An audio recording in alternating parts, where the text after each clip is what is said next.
Some of these are pretty easy to set up, and so I won't do the easy ones. But if you just simply add these together, the y's will cancel, and you have, 3x equals 30, and you can go from there. This one here, you actually have to do a little bit of work, where it still might seem easy enough to do. You can't add these together and have it automatically cancel, but if you multiply this equation by 2, that's going to become a negative 16. So multiply by 2. Negative 16x, what that'll do is it'll cancel the x terms, but I got to distribute that 2 to everything. So this becomes a minus 12y and then equals a positive 12. Okay, I multiplied this and put it up top, and I'm going to actually add upward because that's where I've got more space. These cancel out. That was sort of the point.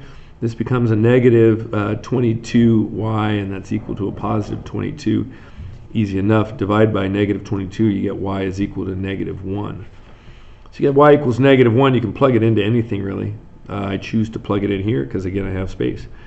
So negative 8x minus 6 times a negative 1. Be careful there. It's a positive 6. So you got a negative 8x plus 6 equals 6. Well, when you subtract 6 from both sides, you get 8x equals 0. Some will look at that, freak out just a little bit, and say, oh, no solution. In fact, you have a solution. X equals 0. Don't think it's equal to 8 or no solution. 0 divided by 8 is, in fact, 0. Okay, so your answer is going to be 0 comma negative 1. So again, make sure you're kind of straightforward with that. And I will get you started on this one again. This right here, we are told, can be represented by the letter y. Well, here I have a letter y. Why don't you take that, plop it in there. This is the substitution approach.